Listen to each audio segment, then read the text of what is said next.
Hi everyone. इस video में हम लोग KVS NVS के PGT बायोलॉजी एग्ज़ाम को डिस्कस करेंगे जो कि 29 मार्च 2026 को हुआ था और उसमें भी हम सब्जेक्टिव पोर्शन को ही डिस्कस करेंगे कि उनके पॉसिबल और इफ़ेक्टिव आंसर क्या हो सकते हैं। सबसे पहले हम फर्स्ट क्वेश्चन से स्टार्ट करते हैं। फर्स्ट क्वेश्चन है what is juxtaglomerular apparatus JGA, how does it regulate glomerular filtration rate. GFR को कैसे रेगुलेट करता है।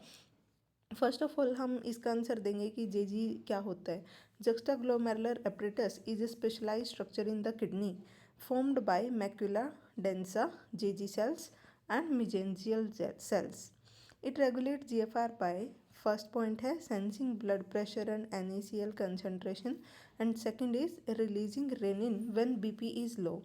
उसके बाद थोड़ा सा फ्लो डायग्राम भी बना सकते थे ये वाला कि सबसे पहले रेनिन रास को एक्टिवेट करता है which in turn increase the blood pressure जिसकी वजह से GFR इंक्रीज हो जाता है। इसी का बी पोर्शन था differentiate between osmo regulator and osmo conformer. तो ऑस्मो रेगुलेटर क्या होते हैं, this maintain constant internal osmotic pressure, लेकिन ऑस्मो कन्फर्मर क्या होते हैं, internal osmotic pressure same as environment, तो ये मेंटेन नहीं रखते अपना अंदर का। सेकंड है यहाँ पे एनर्जी रिक्वायर्ड होती है लेकिन ऑस्मो कन्फर्मर को कोई एनर्जी रिक्वायर्ड नहीं होती है। रेगुलेटर के एग्जांपल है humans and fresh water fish और ऑस्मो कन्फर्मर के एग्जांपल हैं मेराइन इन्वर्टिब्रेट्स। वैसे ऑस्मो रेगुलेटर में बर्ड्स भी आ सकते हैं। नेक्स्ट है क्वेश्चन नंबर सेकंड पे हम मूव करेंगे। Write two important differences between cyclic and non cyclic phosphorylation. तो साइक्लिक और नॉन साइक्लिक में सबसे पहले फोटो सिस्टम के बेस पे करेंगे कि इसमें साइक्लिक में सिर्फ फोटो सिस्टम 1 इन्वॉल्व होता है लेकिन नॉन साइक्लिक में दोनों इन्वॉल्व होते हैं। प्रोडक्ट में इसमें सिर्फ ATP बनेगा लेकिन इसमें ATP NADPH और O2 तीनों चीज़ें बनती है। इलेक्ट्रॉन फ्लो क्योंकि साइक्लिक फोटोफॉस्फोराइलेशन है तो साइक्लिक ही होता है और यहाँ पे नॉन साइक्लिक होता है। उसके बाद सेकंड पोर्शन पे मूव करते हैं बी पार्ट पे। Where is cytochrome B6F complex found and what are its major functions. सबसे पहले इसकी लोकेशन बतानी है। तो जो साइटोक्रोम B6 होता है वो thylakoid membrane of the chloroplast में प्रेजेंट होता है। मेजर फंक्शन की बात करें, फर्स्ट वन है it transfer electrons between the PS1 and PS2, help in proton pumping to generate proton gradient and third one is contribute to ATP synthesis. Next question is question number third, give any 4 reasons for biological success of organisms of phylum Arthropoda. First one is तो इसमें 4 possible reason देने थे जिसकी वजह से ये phylum arthropoda ज़्यादा successful हो गए हैं। फर्स्ट वन है presence of jointed appendages, chitinous exoskeleton for protection, highly developed sense organs, ability of flight जैसे इंसेक्ट्स में मिलती है, and fifth is diverse mode of reproduction and adaptation. B portion है classify Nereis, differentiate between Nereis and heteronereis. तो सबसे पहले हम classify करेंगे नेरेस को। नेरेस है kingdom Animalia, phylum Annelida, class Polychaeta, क्योंकि इसमें जो सीटे होते हैं जो जो ये नेरेस है उसमें ये सेगमेंटेड होता है विद द सीटे। उसके बाद है सब क्लास इरेंशिया। सब क्लास अगर आपको याद है तो ठीक है, अदरवाइज क्लास तक भी ठीक है। उसके बाद जीनस डायरेक्ट लिख सकते हैं। ऑर्डर और फैमिली बहुत ज़्यादा डीप हो जाता है मेरे ख्याल से, अगर 4 चीज़ें भी आपको याद हैं तो सफिशेंट होती। और जीनस है नेरेस। तो अगर हम नेरेस और हेट्रोनेरेस के डिफरेंस की बात करें, सबसे पहले नेचर में ये नॉर्मल फॉर्म होती है बट ये रिप्रोडक्टिव फॉर्म होती है। इसमें पैरापोडिया नॉर्मल अपीयर होते हैं, इसमें एनलार्ज और पेडल जैसे दिखते हैं। इनका फंक्शन क्रॉलिंग होता है, इसका फंक्शन स्विमिंग होता है। आइज़ इसमें लेस डेवलप होती है लेकिन इसमें हाईली डेवलप होती हैं। उसके बाद हम फोर्थ क्वेश्चन पे मूव करेंगे। Explain fluid mosaic model of plasma membrane. Okay, तो इसमें क्या है, फर्स्ट वन है कि it was proposed by Singer and Nicolson 1972। तो ये तो पॉइंट सबसे इंपॉर्टेंट है, मेजर है, सबसे फर्स्ट लिखना है। देन है membrane consist of phospholipid bilayer, protein are embedded and movable, lipid provide fluidity, protein form mosaic pattern. इसीलिए ये सारे फीचर्स हैं, इसीलिए इसको फ्लूइड मोज़ेक मॉडल भी बोलते हैं। देन है सेकेंड पार्ट, उसका फर्स्ट है cell organelle bound by a single membrane, तो इसका एग्जाम्पल होगा लाइसोसोम। वैसे वैक्यूल भी आप लिख सकते हैं, दोनों में से कोई भी हो, दोनों सही हैं।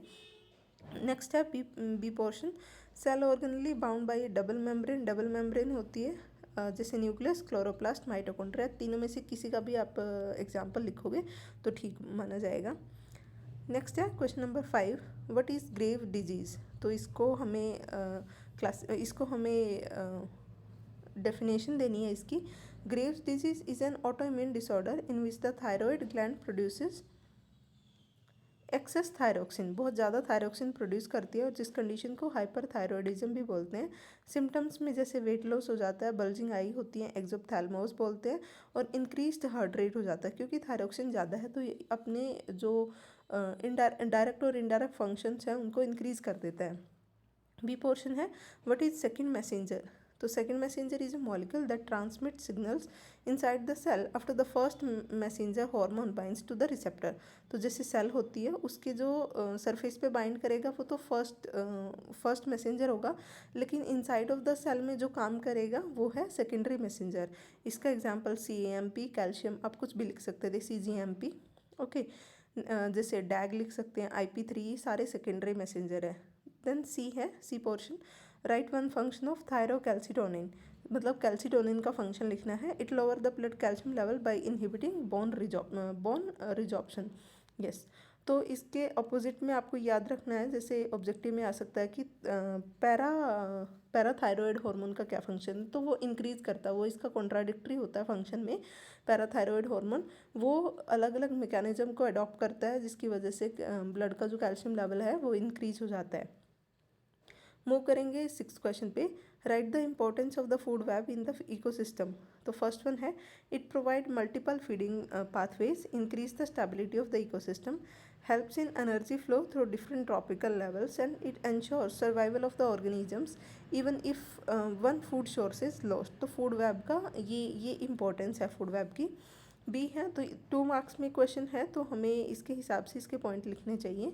देन है ये बी पोर्शन भी 2 मार्क्स में है, why is the climax phase attend at a faster pace in secondary succession in comparison to the primary succession. तो हमें बताना है कि प्राइमरी सक्सेशन की कंपैरिजन में सेकेंडरी सक्सेशन जल्दी क्यों जाता है।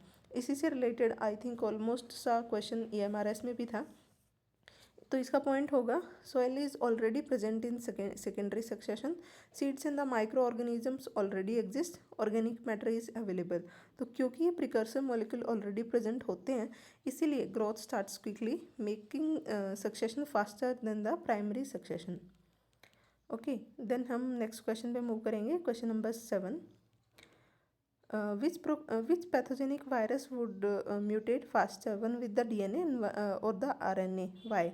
तो इसका आंसर होगा RNA virus mutate faster because RNA polymerase lack the proof reading ability. तो जिसकी वजह से क्या होगा, it leads to the high mutation rate. B portion में है, व्हाट आर द कैनाबिनॉइड्स, क्या होते हैं। Cannabinoids are the chemical substance obtain from the cannabis plant, they act on the brain receptor and affect the mood and the behaviour. तो ये इसका function होता है। नेक्स्ट पार्ट में पूछा है, from where are they extracted naturally. तो naturally ये कहाँ से मिलते हैं, तो ये कैनबिस सटाइवा एक प्लांट होता है, वहाँ से एक्सट्रैक्ट होते हैं, इसको हेम्प प्लांट भी बोलते हैं। थर्ड पोर्शन में पूछा है, which part of the body is affected by these. जब हम ये लेते हैं तो कौन सा पार्ट अफेक्ट होता है, तो इसकी वजह से मोस्टली सेंट्रल नर्वस सिस्टम मतलब ब्रेन पार्ट अफेक्ट होता है। नेक्स्ट हम 8 क्वेश्चन पे मूव करेंगे, retroviruses do not allow central dogma, do not follow central dogma, comment on this statement. तो सबसे पहले तो हमें पता होना चाहिए कि सेंट्रल डॉगमा क्या होता है, और फिर ये जो रेट्रोवायरस होते हैं उसको फॉलो करते हैं या नहीं करते। तो सेंट्रल डॉगमा में क्या होता है, इन्फॉर्मेशन DNA से RNA और RNA से प्रोटीन पे पास होती है। लेकिन रेट्रोवायरस जैसे कि HIV वो क्या फॉलो करते हैं, क्योंकि वो खुद RNA होते हैं तो सबसे पहले वो DNA बनाएंगे, देन RNA बनाएंगे, देन प्रोटीन बनाएंगे। तो ये उल्टा हो गया, मतलब DNA से RNA, यहाँ RNA से DNA बन रहा है, ये वाला स्टेप उल्टा हो गया। They uses the reverse transcriptase enzyme, इस वाले स्टेप में रिवर्स ट्रांसक्रिप्टेज एंजाइम होता है, और ये जो नॉर्मल सेंट्रल डॉगमा होता है उसको अपोज कर रहा है, मतलब वो उसको फॉलो नहीं कर रहा है। तो इसीलिए हम लिखेंगे they use, hence they don't follow the normal central dogma. B portion में पूछा है, what are the function of the methylated guanosine cap, का क्या फंक्शन होता है। फर्स्ट वन है protect the mRNA from degradation and also helps in the ribosome binding during translation. Then poly A tail का function पूछा है, it increases the stability of the mRNA and helps in transport of the mRNA from nucleus to the cytoplasm. Next हम 9th question पे move करेंगे। Name two method use to correct ADA adenosine deaminase deficiency in a child.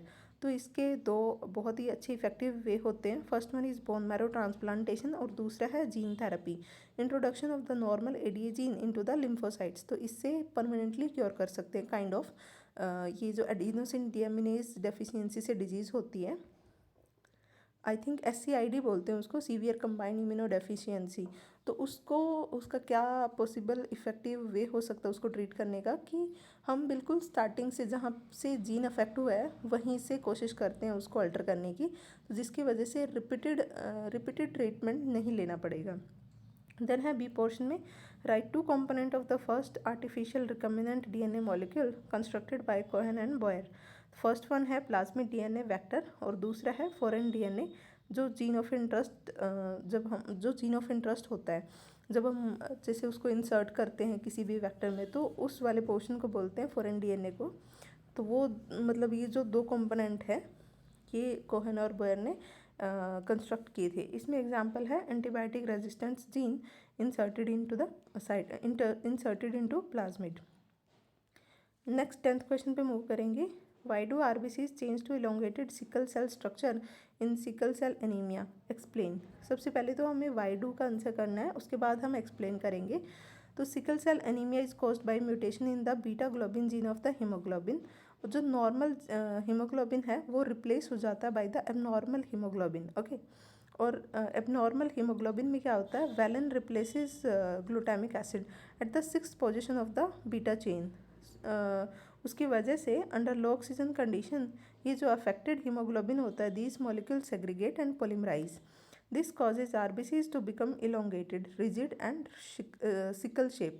तो ये main reason था कि glutamic acid को replace कर देता है वैलिन, और वैलिन क्या होता है, हाइड्रोफोबिक होता है, जिसकी वजह से वो जो पूरी हीमोग्लोबिन की स्ट्रक्चर है उसको इनसाइड ऑफ द कोर में लाइक पुल करने की कोशिश करता है, जिसकी वजह से इन रिटर्न उसकी शेप जो हीमोग्लोबिन है उसकी शेप डिस्टर्ब हो जाती है। बी पोर्शन में है, what is the female heterogamy, explain sex determination in birds. तो एक एक मार्क में हम इसको एक्सप्लेन कर सकते हैं। फर्स्ट वन है कि फीमेल हेट्रोगेमी क्या होता है, it is the condition where female produces two different type of the gametes. तो बिल्कुल क्लियर और जैसे डायरेक्ट आंसर करना है कि फीमेल हेट्रोगेमी क्या होती है, हमें बहुत ज़्यादा एक्सप्लेन नहीं करना। हेट्रोगेमी उसी का मतलब समझाना है। जब फीमेल पूछा, जब फीमेल दो तरीके के गेमेट्स को प्रोड्यूस करती है उसी कंडीशन को बोलते हैं। अब बर्ड्स में हमें एक्सप्लेन करना है कि बर्ड्स में किस तरीके से सेक्स डिटर्मिनेशन होता है। बर्ड्स में ZW टाइप का, जैसे फीमेल में ZW टाइप का होता है, ZW इसको हेट्रोगेमेटिक बोलते हैं, और मेल ZZ होता है होमोगेमेटिक, मतलब उसके जो गैमेट्स होंगे वो होमोगेमेटिक होंगे, लेकिन ZZ से नोट डाउन करेंगे। जैसे इन कॉन्ट्रास्ट जो ह्यूमंस हैं उनमें XX से XX और XY से हम डिनोट करते हैं, यहाँ पे ZZ और ZW होते हैं, वहाँ ऐसे डिनोट करते हैं। तो ये थे 10 क्वेश्चंस जो सब्जेक्टिव पोर्शन आया था उसके थे, और आप लोग मैच कर सकते हो। अगर किसी क्वेश्चन में आपको क्वेरी लगती है तो आप पूछ सकते हो। Thank you.